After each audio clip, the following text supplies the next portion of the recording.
रानी का अर्थ है सुंदर बातें, यानी कि सुंदर कही हुई ऐसी बातें जिससे हमें कुछ न कुछ सीखने को मिलता है। संस्कृत में आपने ऐसे कुछ श्लोक कक्षा 6 में भी पढ़े होंगे। तो ये सब अलग अलग महान ग्रंथों में से ली गई ऐसी बातें हैं जिससे हमें अपने स्वभाव को, अपने चरित्र को कैसे हम और अच्छा बना सकते हैं वो बताया गया है। हमारे कैसे दोस्त होने चाहिए, हमारे अंदर सच्चाई का गुण होना चाहिए, ऐसी बहुत सारी बातें बताई गई हैं। तो हम एक एक श्लोक पढ़ेंगे और उनका अर्थ समझेंगे। आप ध्यान से सुनिए। पृथिव्याम त्रीणि रत्नानि जलम अन्नम सुभाषितम मूढ़ैः पाषाणखंडेषु रत्न संज्ञा विधीयते।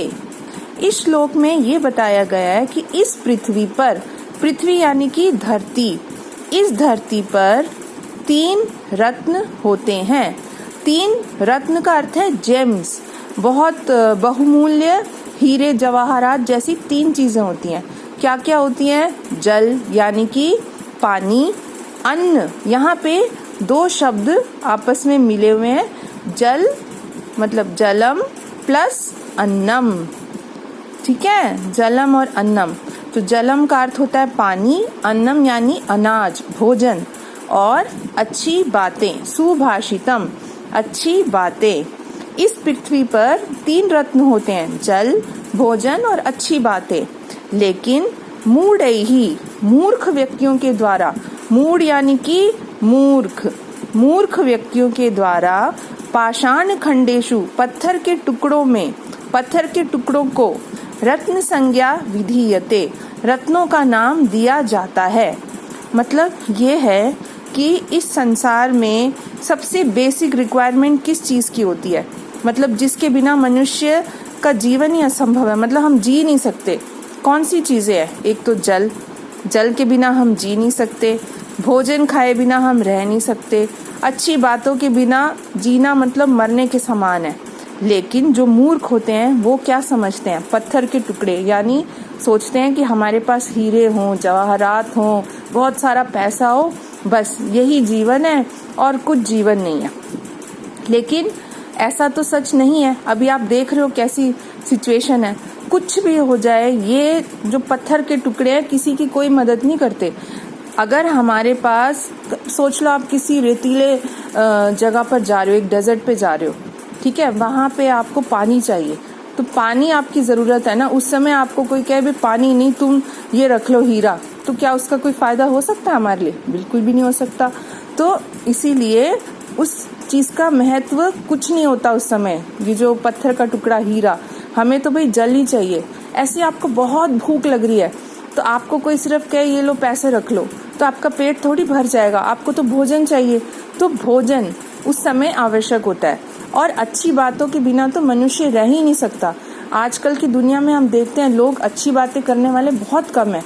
बेकार की बातें करना, दूसरों को बुरी तरह से बोलना, असत्य बोलना, ऐसे लोग, हमें गाली गलौज करने वाले लोग बहुत मिलेंगे। लेकिन अच्छी तरह से हमसे बात करने वाले लोग हमें कम मिलते हैं।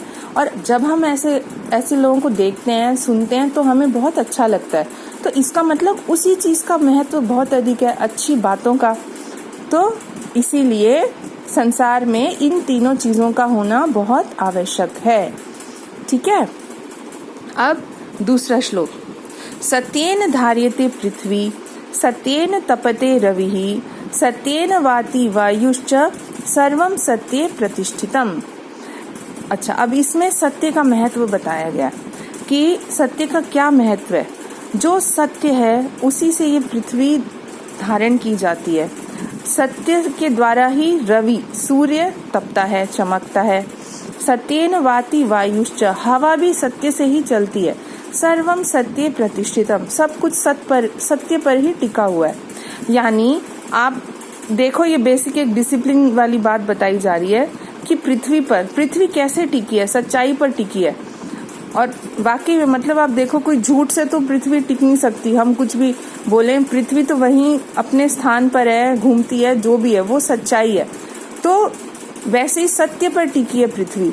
झूठ बोलने वाले और इन लोगों से तो खत्म हो जाती है पृथ्वी, गलत चीजों से समाप्त हो जाता है उसका अस्तित्व। और रवि सूर्य जो होता है वो भी सच्चाई से तपता है। आप ये समझ लो कि सूर्य का एक डिसिप्लिन है, वो रोज एक समय पर आता है, सूर्योदय होता है, एक समय पे अस्त हो जाता है।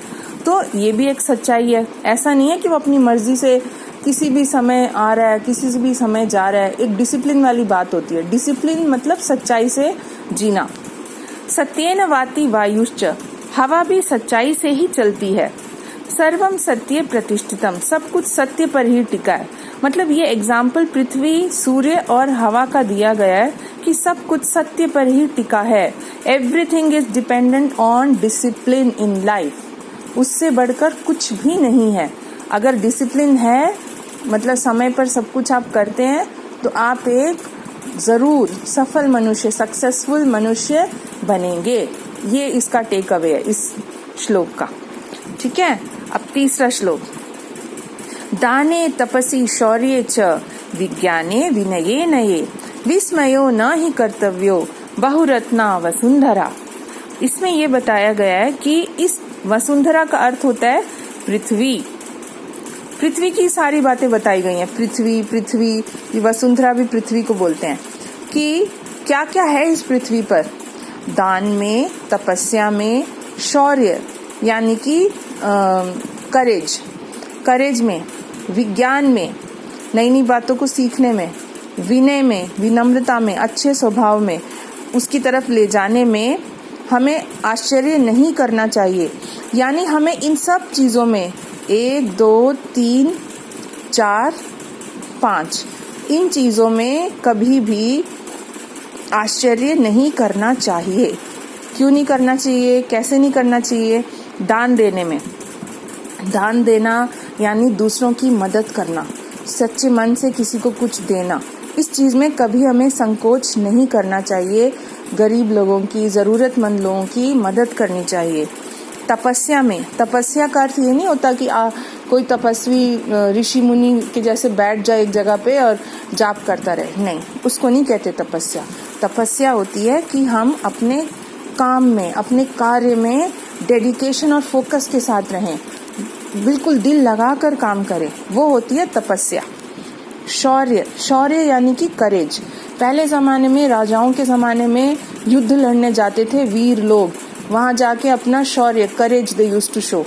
अब यहाँ पर हमारे जीवन में शौर्य का अर्थ क्या है कि जो भी जीवन में मुश्किल आए, परेशानी आए, हम करेजियसली उस सिचुएशन को डील करें। जैसी भी सिचुएशन हो, जैसी भी मुश्किल हो, डे टू डे कोई भी सिचुएशन हो सकती है। अब इस समय हम लॉकडाउन में बैठे हैं, सारा संसार परेशानी में है, तो but we all are showing courage, we are not stepping out of our house, हम घर से बाहर नहीं निकल रहे। तो शौर्य, हम शूरवीरता से कार्य कर रहे हैं, काम ले रहे हैं।